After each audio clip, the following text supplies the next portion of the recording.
Episode की शुरुआत में हम देखते हैं कि जूकी हॉस्पिटल में भाग रही होती है। वह भागकर जांग के रूम में चली जाती है। जूकी वहाँ पर थोड़ा सा इमोशनल हो जाती है तो जांग उसे उठकर पूछता है कि तुम्हें क्या हुआ है। जांग को ठीक देखकर जूकी उसे कहती है कि अगर तुम ठीक हो गए तुमने किसी को बाहर क्यों नहीं बताया। तभी लिन आकर जांग को बताता है कि मैंने सारा मामला हैंडल कर लिया है। तो जांग कहता है कि अच्छा किया, मैं नहीं चाहता कि इस मामले को ज्यादा हाइप मिले। फिर हम देखते हैं कि मूचन जांग के पास बैठकर पोस्ट के नीचे कमेंट पढ़ रहा होता है जो कि बहुत ही ज्यादा पॉजिटिव होते हैं। लोगों का इतना पॉजिटिव रिएक्शन देखकर मूचन जांग को कहता है क्यों ना तुम इस चीज का फायदा उठा लो और कम बैक कर लो। लेकिन जांग उसे कहता है कि मैं लोगों के पॉजिटिव कमेंट लेने के लिए बार बार किसी को बचाने के लिए ऐसे पानी में नहीं कूद सकता। और फिर वे दोनों आपस में हंसी मजाक करने लगते हैं। तभी हम दो लड़कियों को देखते हैं, वैसे एक की जांग ने जान बचाई होती है। वे दोनों ही जांग का कमरा ढूंढ रही होती हैं, जो कि जांग का कमरा मिलने पर उसे बाहर से देखने लगती है। लेकिन तभी वहाँ पर लिन आ जाता है जो कि उन्हें आके कहता है कि टेंशन मत लो, जांग बिल्कुल ही ठीक है। और फिर उन्हें घर छोड़ने का कहकर अपने साथ ले जाता है। लड़कियों को घर छोड़कर लिन जांग के द्वारा डाली गई पोस्ट को देखता है जिसमें जांग ने सबको कहा होता है कि आप लोग टेंशन ना लें, मैं बिल्कुल ही ठीक हूँ। वहाँ से घर जाते वक्त दोनों ही लड़कियां जांग के बारे में बात कर रही होती हैं। दोनों ही लड़कियां बात करते हुए जा रही होती हैं कि आगे उनकी तीसरी फ्रेंड आ जाती है। आते हुए उन दोनों को फोन दिखाकर उन दोनों पर ही गुस्सा करने लग जाती है कि तुम दोनों ने मुझे धोखा दिया और सारी इन्फॉर्मेशन लीक कर, और तुम लोगों ने सॉरी आर्टिकल भी लिख दिया जिसमें तुमने सॉरी मांगी है कि जांग के बारे में अफवाहें तुम लोगों ने उठाई थी। तो लड़कियों से कहते हैं कि हमने तो सिर्फ जांग के बारे में सच्चाई ही फैलाई है, तुम जो हेट फैला रही थी। इन्हीं बातों में तीनों में लड़ाई हो जाती है। दोनों ही लड़कियों से अकेली छोड़कर वहाँ से चली जाती हैं। फिर हम स्कूल का सीन देखते हैं जहाँ पर जूकी अगर क्लास में बच्चों को बताती है कि जांग बिल्कुल ही ठीक है और वो अपनी कोई भी क्लासेस आज से मिस नहीं करेगा, इसलिए आप लोग अपना अपना होमवर्क कर लीजिए। इतना कहकर वहाँ से चली जाती है। बच्चे तो ये सुनकर बहुत ही ज्यादा खुश हो जाते हैं। स्कूल में उन तीनों लड़कियों को गोस्ट 3 कहकर बुलाते हैं, लेकिन बच्चे उन सब में से एक को अलग बैठा देखकर बहुत ही ज्यादा हैरान होते हैं कि ऐसा कैसे हो गया। वॉशरूम में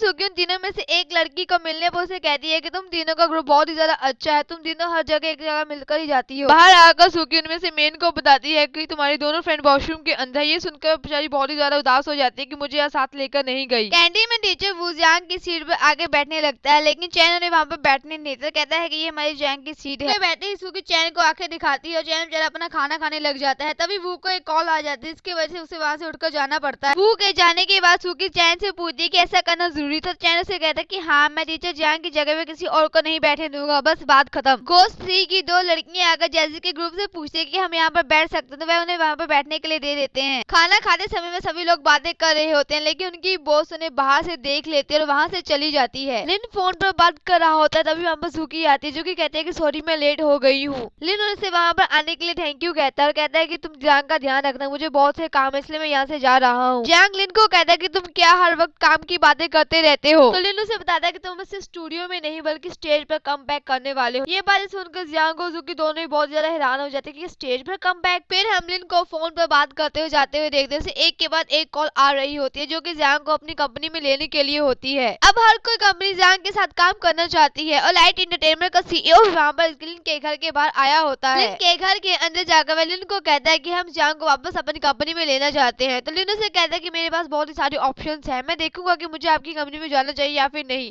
तो सीईओ से कहने लगता है कि तुम्हें तो पता है ना कि जांग का एटीट्यूड कैसा है, तो अगर तुम समझते हो कि हर कंपनी उसका एटीट्यूड हमारी तरह ही झेल पाएगी, ना कहकर सीईओ वहाँ से चला जाता है। तभी लिन घर के बाहर निकलता है तो वहाँ पर सुमिन खड़ी होती है, जिसे देखकर लिन से कहता है कि अगर तुम्हें किसी भी बात की कोई भी प्रॉब्लम हो तो मुझे बताना। ये बात सुनकर सुमिन से कहती है कि तुम्हें क्या लगता है कि मुझे हर वक्त प्रॉब्लम्स ही रहती है। इतना कहकर वह वहाँ से चली जाती है। लिन भी मुस्कुराता हुआ वहाँ से निकल जाता है क्योंकि हॉस्पिटल में जांग के पास बैठकर काम कर रही होती है। वह जांग को कहती है कि मुझे माफ कर दो, मैं तुमसे माफी मांगती हूँ अपने बिहेव के लिए। तो जांग अपने एयरपोर्ट निकालकर उसे कहता है कि दोबारा बोलना कि तुम क्या कह रही थी। जूकी से कहती है मैं तुमसे माफी मांग रही हूँ। और फिर जूकी से कहने लगती है मुझ में और तुझे वो में ऐसा कुछ भी नहीं है, ऐसा हम सोच रहे हो, हम सब एक दूसरे के अच्छे दोस्त हैं। जांग उसे कहता है मैंने तुम इस बारे में कुछ भी नहीं पूछा तो तुम मुझे एक्सप्लेन क्यों कर रही हो। जूकी बात को बदलते हुए कहती है कि अब तुम स्टेज पे कम बैक करने वाले हो तो तुम्हारी रिस्पॉन्सिबिलिटी बनती है कि तुम स्कूल के लिए एक अच्छा सा टीचर ढूंढ कर दो। स्कूल की नहीं तो तुम बच्चों की रिस्पॉन्सिबिलिटी ले ही सकते हो ना। जांग उसे कहता है कि मुझे तुम्हारे लिए भी तो रिस्पॉन्सिबल होना पड़ेगा ना। ये बातें सुनकर दोनों एक दूसरे की आंखों में देखने लगते हैं और एक क्यूट सा मूवमेंट बन जाता है। बिली भी हॉस्पिटल में आई होती है, लेकिन ये मिरर से इन दोनों को ऐसे देखते देखकर बहुत ही ज्यादा खुश होती है। जांग को बिना मिले ही वहाँ से चली जाती है। फिर जांग जूकी को कहता है कि अगर मैं दोबारा से स्टार बन गया तुम टेंशन मत लेना, तुम्हें मुझे मिलने के लिए कोई परमिशन की जरूरत नहीं, तुम कभी भी मेरे पास आ सकती हो। तो जूकी से कहती है कि चैन हमारा घर पर वेट कर रहा होगा। फिर वे दोनों अपना सामान उठाकर घर को चले जाते हैं। घर पर चैन ने उन दोनों के लिए खाना बनाया होता है, जिसे देखकर दोनों अजीब सा मुंह बनाते हैं। फिर बेचारों को वहाँ बैठकर उसे खाने को खाना ही पड़ता है। फिर हम सुमिन को एक पहाड़ पर देखते हैं जहाँ पर वह बहुत सारे स्नैक्स खा रही होती है, अपना काम कर रही होती है। उसने अपना फोन साइड पर रखा होता है जिसमें बहुत सी कॉल आ रही होती है, लेकिन उन सबको इग्नोर कर रही होती है। जियांग टीचर रूम में आता है तो सभी टीचर उससे हाल पूछने लगते हैं कि तुम अभी ठीक हो या फिर नहीं। फिर हम मीटिंग हॉल में सभी टीचर को देखते हैं जहाँ पर आने वाले एग्जाम के बारे में तैयारी हो रही होती है कि बच्चों को कैसे एग्जाम की तैयारी करवाई जाए। वहाँ पर क्लास 8 को कहते हैं कि इन लोगों को सबसे ज्यादा अच्छी तैयारी की जरूरत। ये बात सुनकर जियांग बहुत ही ज्यादा गुस्सा हो जाता है। सुमिन से कहता है कि तुमने क्लास 8 का नाम ही क्यों लिया, तुम उनके क्यों सभी बच्चों से अलग समझते हो। लेकिन सुमिन उसकी बात पर ध्यान नहीं देती तो वहाँ से उठकर चली जाती है। जियांग नोटिस बोर्ड पर कुछ पढ़ रहा होता है, तभी कुछ बच्चे आकर उसे कपड़ा डाल देते हैं। तभी जियांग की आंखें कुछ स्टूडेंट के आगे जाकर खुलती हैं, जो कि स्टूडेंट उसे गिफ्ट दे रहे होते हैं, उसे सॉरी भी बोल रहे होते हैं, साथ ही साथ उसको थैंक यू भी कर रहे होते हैं क्योंकि उसने उनके लिए इतना सब कुछ जो किया होता है। ये सब देखकर जियांग बहुत ही ज्यादा खुश होता है और फिर रात को अकेले ही पियानो बजाते बजाते सोचने लगता है कि उसने बच्चों के साथ यहाँ पर कितने अच्छे दिन बिताए हुए हैं। जियांग सारी अपनी पुरानी मेमोरीज याद कर रहा होता है। तभी उसके पास सूकी आती है जो कि उसे अपने साथ चलने के लिए कहती है। दोनों ही वहाँ से चले जाते हैं। सूकी अकेले ही वॉक कर रही होती है कि 3 बंदे आकर उसे परेशान करने लगते हैं। सूकी पुलिस को फोन करने ही लगती है कि तभी हम देखते हैं तीनों ही बंदे जमीन पर पड़े होते हैं जिनकी पिटाई लिन ने करी होती है। वह सूकी को गुस्सा होकर कहता है कि मैंने तुम्हें कहा था ना कि कुछ भी हो जाए सबसे पहले मुझे फोन करना, तुम पुलिस को कॉल कर रहे हो, तुम्हें पता है ना पुलिस आने में थोड़ा सा लेट कर देती है, अगर तुम्हें कुछ हो जाता तो। और सुमिन के मुंह बनाने पर उसे सॉरी बोल। फिर हम उन दोनों को पुलिस स्टेशन में देखते हैं